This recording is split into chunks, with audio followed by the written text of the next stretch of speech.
Chers amis, bonjour et bienvenue dans votre cours de droit. Aujourd'hui, nous allons parler des sociétés et des groupements. Ce sont deux choses différentes. Alors, c'est un gros cours.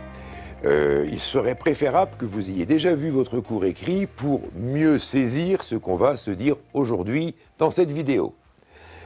Ça va faire appel à des notions, quelques notions qui seraient mieux de maîtriser déjà. Alors, nous allons traiter d'abord les groupements. Le groupement, c'est association sous diverses formes, des ensembles qui ne sont pas des sociétés, puisque nous verrons dans la deuxième partie les formes juridiques des sociétés. Enfin, nous définirons quelques mots importants dans le vocabulaire du droit des sociétés. Voilà pour notre plan d'aujourd'hui. Alors, nous commençons par les groupements. D'abord, distinguons groupement et société. Ce n'est pas la même chose, autrement, ça ne porterait pas de noms différents. Le critère, c'est le partage des bénéfices.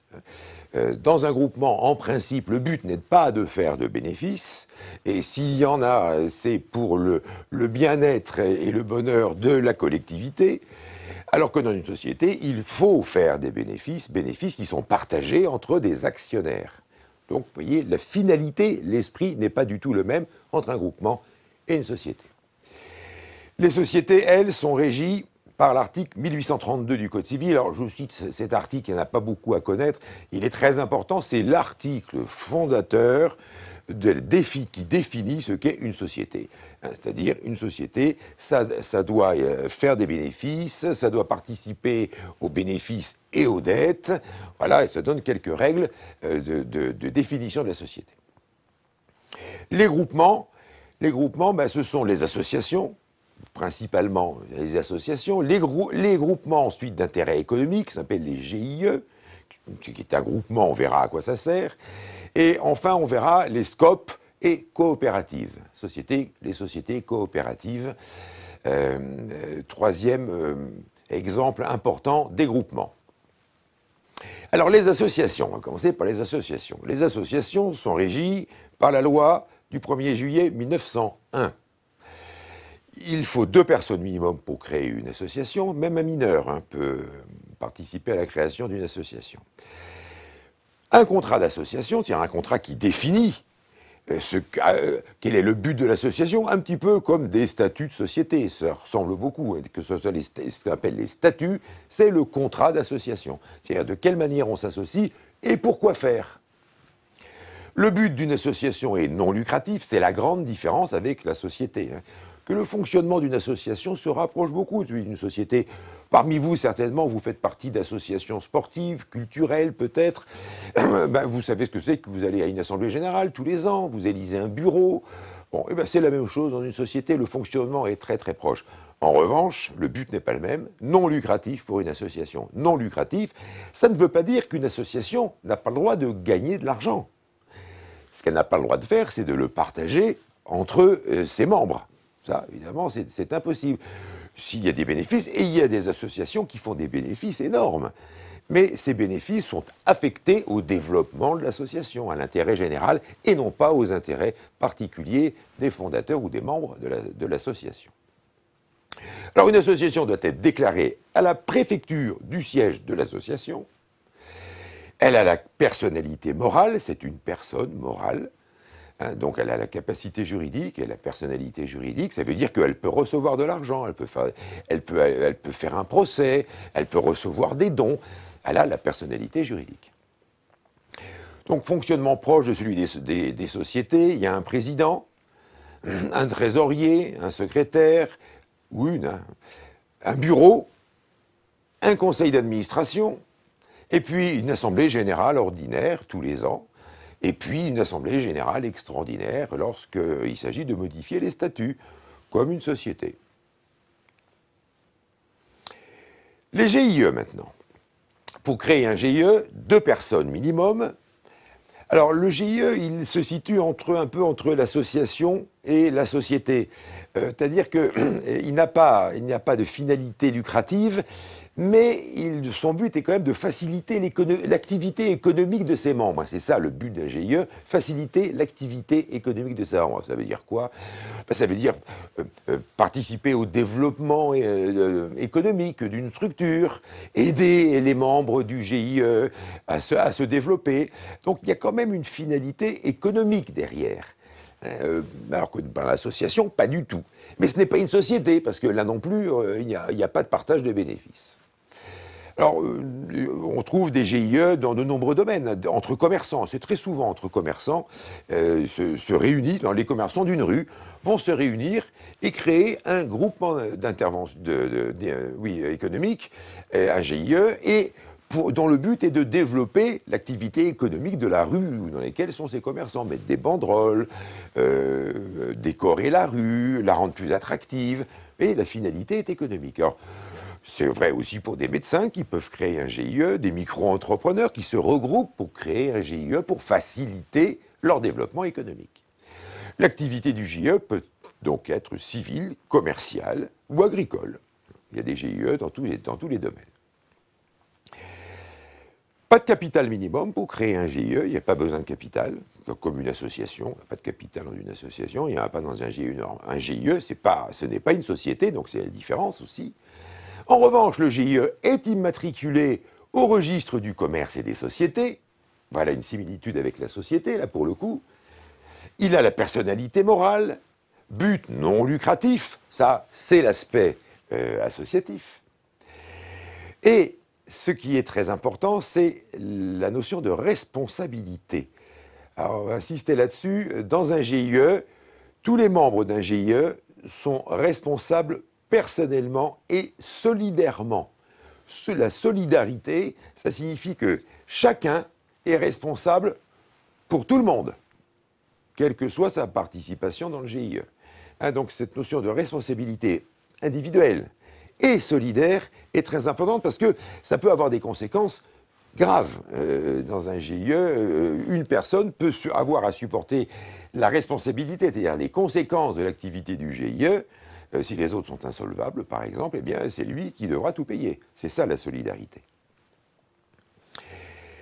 Troisième variante des groupements, les SCOP, sociétés coopératives participatives. Alors, c'est une vieille histoire, les sociétés coopératives. C'est un type de société qui s'est développé après la Seconde Guerre mondiale, avec une vision très populaire. Le but était de se développer sans faire de bénéfices, sans avoir un esprit capitalistique. Alors, ces sociétés coopératives, on distingue les sociétés coopératives de production et les sociétés coopératives d'intérêt collectif. Les sociétés coopératives de production et les SCIC. Tout ça, ce sont des sociétés coopératives participatives. Alors, une SCOP peut être créée sous la forme d'une société commerciale, une SA, société anonyme, société à responsabilité limitée ou société par action simplifiée. Ça, c'est la forme de la société. Mais son but reste non lucratif. On peut avoir une forme de société, mais avoir un objet qui n'est pas celui d'une société. C'est le cas d'une société coopérative. Les propriétaires, le propriétaire de la société coopérative, ce sont les salariés. Tous les salariés sont les propriétaires. C'est ça la grande différence, la grande distinction. Ce sont les salariés qui sont propriétaires. Ils sont salariés, mais propriétaires. La gestion est très démocratique dans une SCOP. C'est l'héritage de la Seconde Guerre mondiale. Un salarié égale une voix. Un homme, une voix. Donc il y a une répartition démocratique très importante.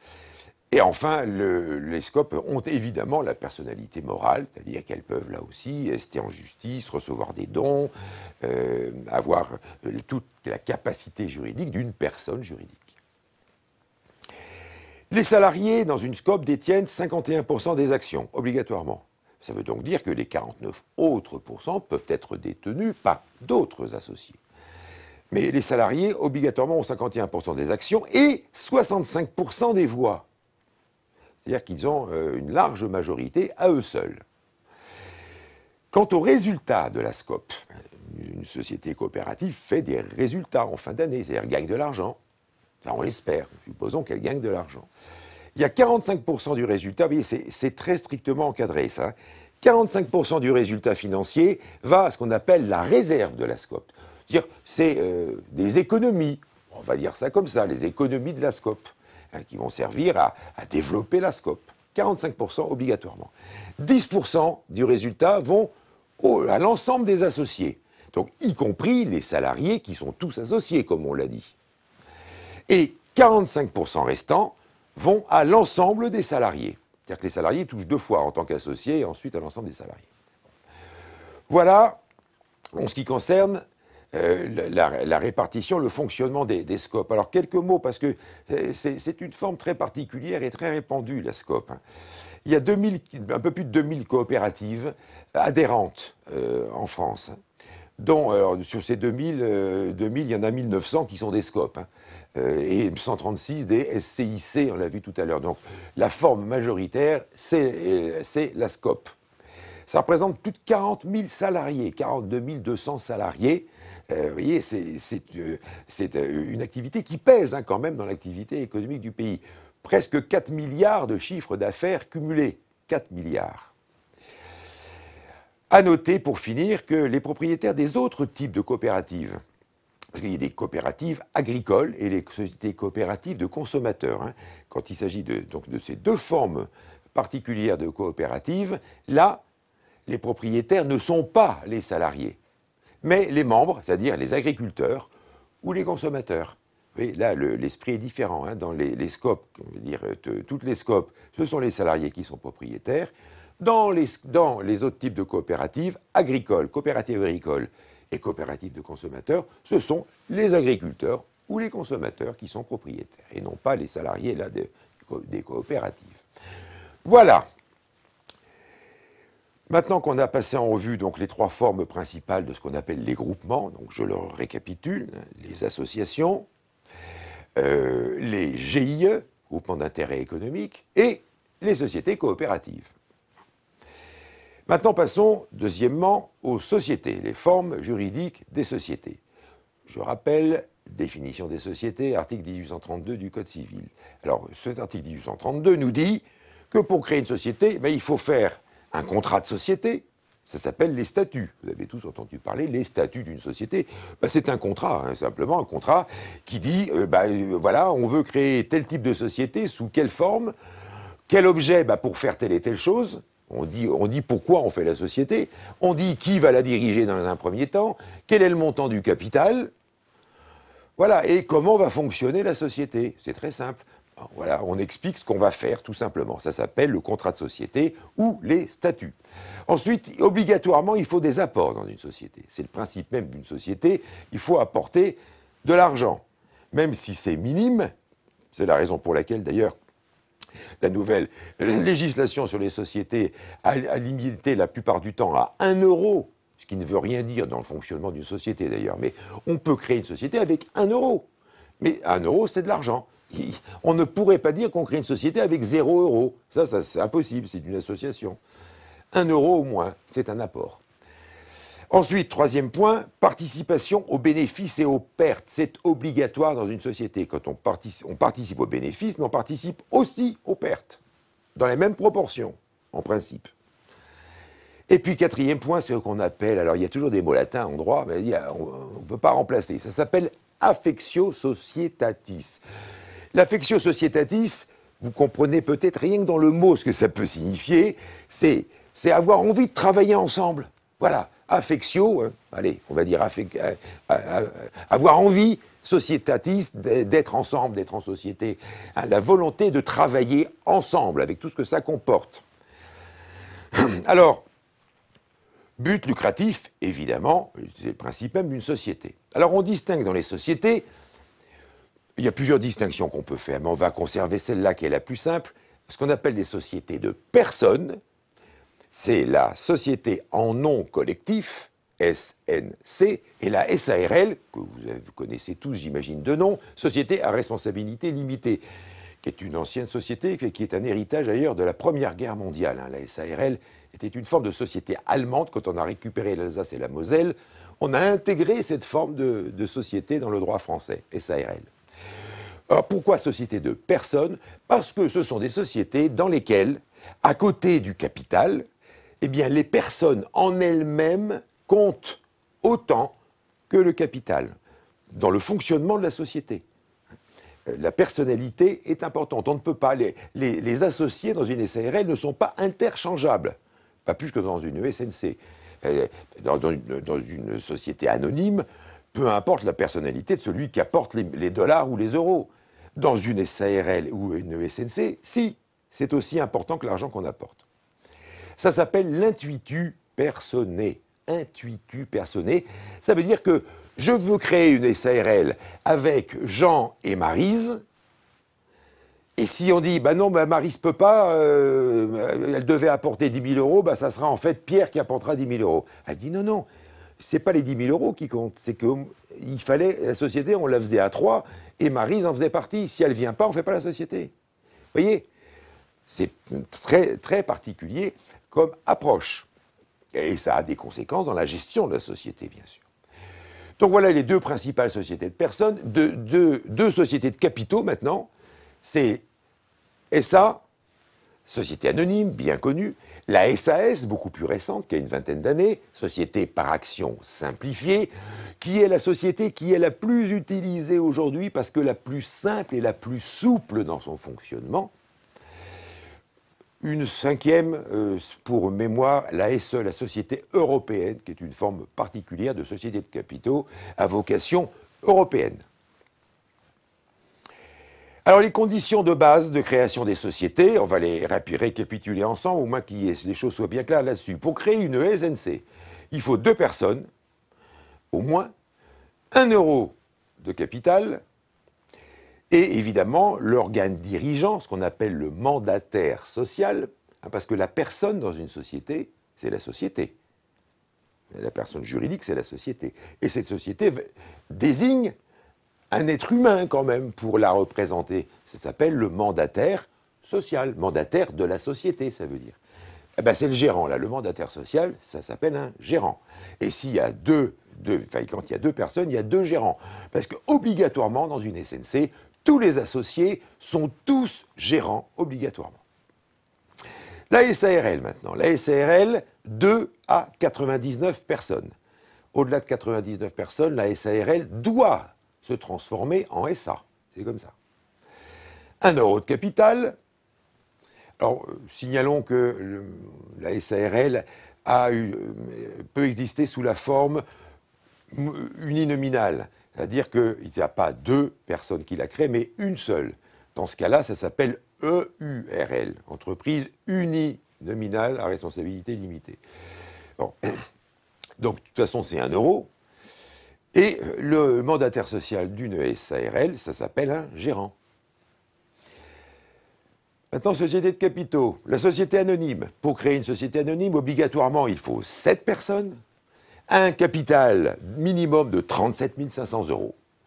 Et les responsables, les mandataires de la société anonyme sont ou bien un président, ou bien les directeurs d'un directoire, parce qu'il y a 2 formes différentes de la société anonyme dans ces organes de décision et de direction. Enfin, la SAS, société par action simplifiée, une seule personne, 1 euro et obligatoirement un président. Voilà pour les 4 formes principales de société. Alors, distinction entre la part sociale et l'action, puisque dans les sociétés de personnes, le capital est réparti en parts sociales, ça s'appelle comme ça, des parts sociales. Alors que dans les sociétés de capitaux, le capital est réparti sous forme d'actions. Alors vous voyez, quand on parle d'un actionnaire, c'est forcément quelqu'un qui a mis de l'argent dans une société de capitaux, SA ou SAS. Quand on parle d'un associé et qui a des parts sociales, c'est qu'on parle forcément d'une société de personnes, c'est-à-dire d'une SNC ou d'une SARL. C'est simple. Alors, la part sociale, c'est une part de la propriété de la société, hein, bien sûr. C'est le capital de la société, c'est le patrimoine de la société. À cette précision près qu'une part sociale n'est pas cessible librement ni négociable. C'est-à-dire qu'on ne peut pas dire Ah ben, moi, je détiens 5 000 € dans la SARL, là. Ben, je vais vendre mes parts sociales à mon voisin de palier. Voilà. Eh ben non, on n'a pas le droit. On ne peut pas. Et on ne peut pas négocier librement non plus. On ne peut pas dire, ben, tiens, je les avais achetés 5 000, je vais les revendre 6 000. Non. Il faut l'autorisation des autres membres de la société. Puisque, rappelons-nous, la SARL est une société de personnes avec intuitu personae. On ne peut pas changer d'associé comme ça, comme on veut. Il faut l'autorisation de la majorité écrasante, d'ailleurs, des autres membres de la SARL. Pareil dans la SNC. Alors là, la SNC, on peut pratiquement rien faire. Les parts sont bloquées, pratiquement. Enfin, ça revient à ça. Bon. Donc, vous voyez, très important, il faudra demander l'autorisation. Et si on n'a pas l'autorisation de vendre, à ce moment-là, les autres associés devront racheter pour leur propre compte les parts de celui qui veut partir. Une action, c'est un titre de propriété qui, lui, est cessible librement et négociable librement. Une action, je la vends à qui je veux et au prix que je veux. Enfin, au prix que je veux. Si je trouve un acheteur, bien entendu, au prix que je veux. J'ai pas besoin, parce que dans une société de capitaux, ce qui compte, c'est l'argent, c'est pas les individus. Les 10 000 € de capital, ils peuvent être à Dupont ou à Durand, on s'en fiche complètement dans une société anonyme. Voilà donc la distinction entre part sociale portée par des associés et action portée par des actionnaires. Personnalité morale d'une société, elle est acquise le jour de l'immatriculation au registre du commerce et des sociétés. L'acte de naissance juridique, l'acquisition de la personnalité juridique, c'est donc le jour de l'immatriculation au RCS. Alors, deux points très importants de la vie des sociétés. Ce sont les assemblées générales. Alors, il y a deux types d'assemblées générales. L'assemblée générale ordinaire, comme son nom l'indique, elle est ordinaire. Ordinaire, ça veut dire annuel en réalité. On prend un exercice d'une société, d'habitude c'est du 1er janvier au 31 décembre, ou du 1er septembre au 31 août. La plupart des sociétés fonctionnent comme ça. Bon, une année, 12 mois consécutifs, ça s'appelle un exercice. À l'issue de cet exercice, et dans un délai de 4 mois, il doit y avoir une approbation des comptes de la société. Or, c'est le rapport moral et financier, et puis, comme dans une association d'ailleurs, et puis on prévoit ce qu'on va faire pour l'année qui vient. Voilà. Et on va demander à l'Assemblée générale des associés pour les sociétés de personnes, ou l'Assemblée générale des actionnaires pour les sociétés de capitaux, de voter l'approbation ou pas, enfin tout est toujours prévu par avance, bon, l'approbation des comptes. Et ensuite, deuxième fonction très importante de l'Assemblée générale ordinaire, c'est l'affectation du résultat. Bon, alors cette année, on a fait 100 000 € de bénéfices. Bon, qu'est-ce qu'on en fait? C'est aux propriétaires, donc aux actionnaires ou aux associés, de dire comment va-t-on répartir l'argent. On le répartit toujours sur 3 possibilités, il n'y en a que 3 d'ailleurs, ou bien on en donne une partie aux détenteurs du capital, c'est sous forme de rétribution des actions des parts sociales. On peut en donner au capital travail, c'est-à-dire faire des embauches ou augmenter les salariés. Et puis troisièmement, l'innovation et le progrès technique, c'est-à-dire ouvrir un autre bureau, changer les ordinateurs, mettre en place de nouveaux process de production. Voilà, ça c'est pour l'innovation. Alors on peut en mettre dans les 3 ou dans un ou 2 des 3, enfin comme on veut. Enfin, éventuellement, lorsque ça tombe sur une bonne année, l'élection des mandataires. Les mandataires de la société sont élus par l'Assemblée générale. Mais ce n'est pas tous les ans, c'est tous les 3-4 ans, ça dépend des statuts, mais enfin voilà. Et les décisions de l'Assemblée générale se font à la majorité simple, c'est-à-dire la moitié plus une voix. Alors, dans les sociétés de personnes, attention, la majorité, c'est la majorité du capital détenu par la majorité des associés. Alors, je ne peux pas vous faire une longue démonstration, reportez-vous à votre cours, mais enfin c'est très simple. Il ne suffit pas d'avoir la majorité du capital. Il faut aussi qu'il y ait la majorité des associés. Vous voyez, si vous avez un associé qui a 80% du capital et 4 autres associés qui se partagent les 20% qui restent, Eh bien, celui qui a 80% du capital n'est pas majoritaire, puisqu'on dit majorité du capital et majorité des actionnaires. Or, ils sont 5 dans mon exemple. La majorité de 5, c'est 3. Donc ceux qui ont la majorité, c'est peut-être celui qui a 80%, mais il lui faudra 2 autres. Ceux qui ont 4 ou 5% pour faire la majorité. Très important. Dans une société de capital, non. Ce qui compte, c'est la majorité du capital. Point. Alors oui, les personnes comptent dans les SARL et SNC. Ensuite, l'Assemblée générale extraordinaire. Alors l'Assemblée générale extraordinaire, elle, sa finalité, c'est la modification des statuts. Alors elle est extraordinaire parce qu'on ne la convoque que lorsque l'on veut modifier les statuts. Modifier les statuts, c'est pour les points les plus importants qui sont dans les statuts. C'est-à-dire le domicile, c'est-à-dire le capital, tout ce qui a été prévu dans les statuts et qu'on veut modifier, il faut faire une assemblée générale extraordinaire.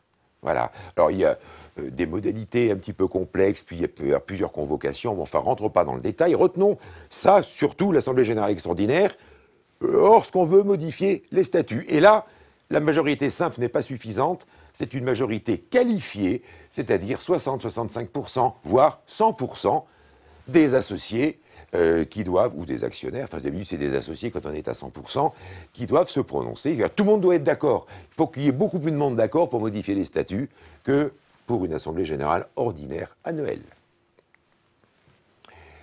Alors les apports dans une société, c'est quoi? Alors les apports, ils sont où? Il y a 3 sortes. Ou en numéraire ça veut dire en argent, sonnant et trébuchant.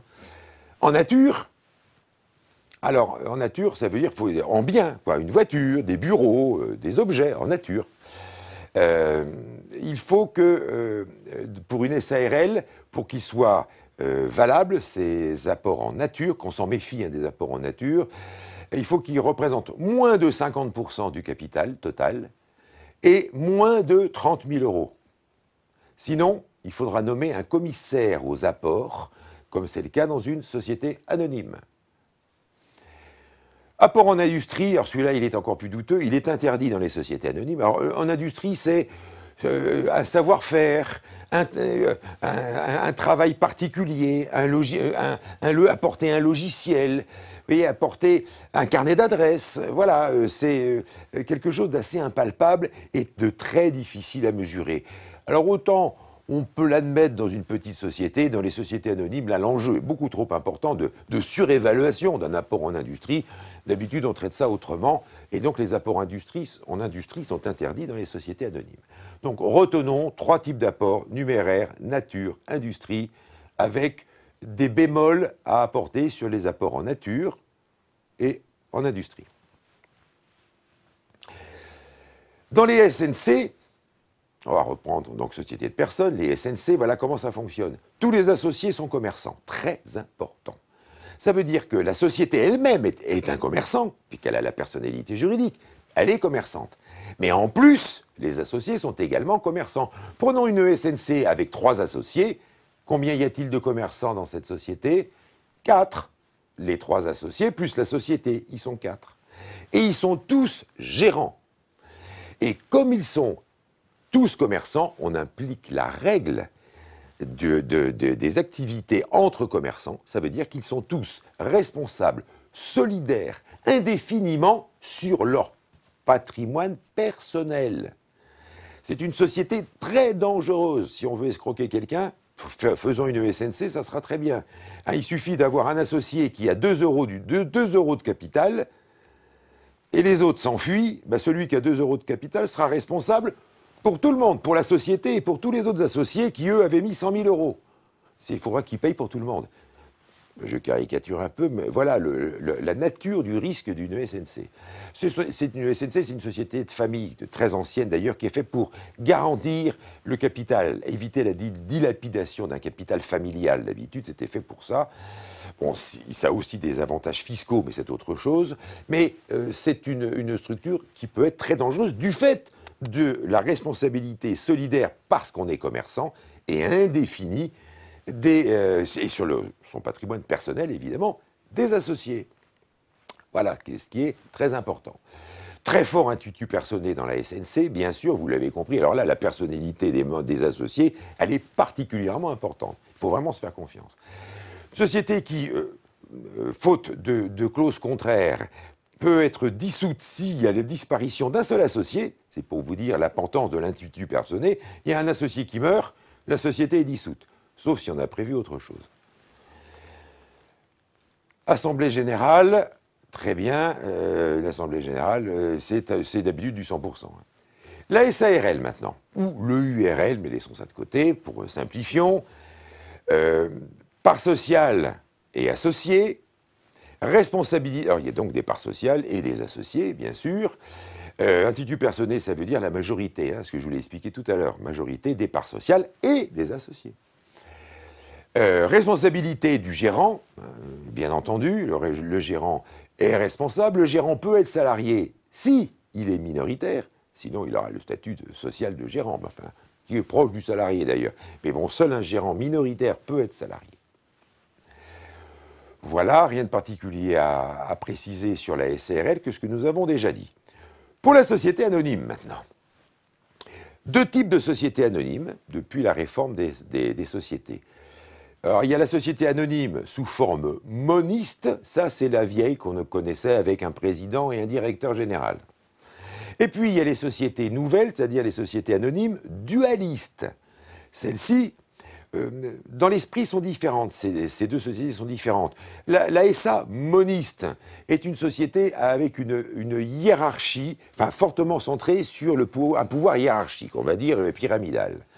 La société anonyme dualiste, elle, est beaucoup plus fondée sur le contrôle. On ne mélange pas le contrôleur et le contrôlé de la société. Parce que dans la société anonyme dualiste, il y a un conseil de surveillance qui est le contrôleur des dirigeants de la société. Et ces dirigeants, c'est un directoire composé de 5 membres. Vous voyez, il y a une distinction très nette entre ceux qui surveillent, le conseil de surveillance, et les directeurs, le directoire. Alors que dans la société anonyme moniste, il y a un conseil d'administration dont est issu le président. Donc tout est un petit peu mélangé dans la société anonyme moniste. Donc voilà, donc cette évolution de la société anonyme sous cette deuxième forme dite dualiste. La SAS, alors c'est une société qui a été créée assez récemment, ou SAS ou SASU, parce que la SAS existe sous la forme de 2 ou plus associés, mais que l'on peut créer avec un seul actionnaire, et à ce moment-là, ça s'appelle la SASU, parce qu'il n'y a qu'un actionnaire. Bon. C'est une société qui s'est énormément développée. Je vous l'ai déjà dit, grande souplesse. On peut mettre pratiquement ce qu'on veut dans les statuts, les organes dirigeants. Il faut, à part un président obligatoire, il peut y avoir 2 présidents, 3 présidents, un président et des gérants, avec des pouvoirs qu'on peut répartir. Elle est très évolutive. Société très souple. C'est la raison pour laquelle, d'ailleurs, aujourd'hui, la plupart des jeunes qui créent des sociétés créent une SAS, parce que c'est ce qu'il y a de plus simple. Voilà, sur les grandes lignes, ce qu'il faut savoir sur les sociétés. Alors enfin, nous terminons sur quelques mots de terminologie. Qu'est-ce que c'est qu'une action, d'abord ? On l'a déjà dit, rappelons-le, c'est un titre de propriété d'une entreprise qui est librement cessible et négociable.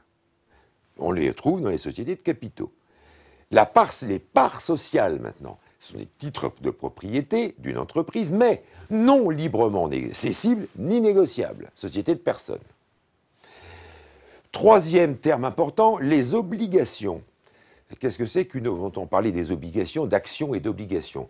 Une obligation, c'est un titre de prêt. C'est que lorsque l'on prête de l'argent à une société, on ne met pas de l'argent dans le capital.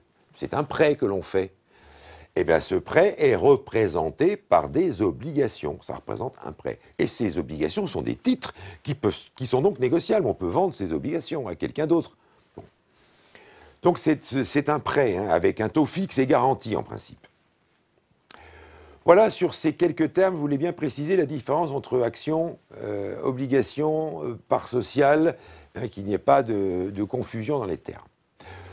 Voilà, en conclusion, je vous dirais que, bon, vous l'avez compris, il y a une grande variété de structures juridiques avec personnalité, on l'a vu. qui correspondent à des situations différentes, à des objectifs différents, des buts différents, une manière de faire différente. L'esprit associatif n'est pas l'esprit d'une société coopérative, qui lui-même ne l'est pas d'une société commerciale. Il y a des différences d'approche et des différences de gestion, évidemment, des différences de finalité entre toutes ces structures, chaque structure correspondant à un type d'activité et à une situation personnelle et professionnelle et prévisionnelle. Attention, quand on crée une société, toujours penser que les choses peuvent changer dans les années qui viennent et qu'il faut toujours prévoir l'imprévisible. C'est ce qu'il y a de plus compliqué quand on crée une société. Voilà, merci de votre attention. Je vous souhaite une bonne fin de journée. Travaillez bien, prenez soin de vous, apprenez bien votre cours.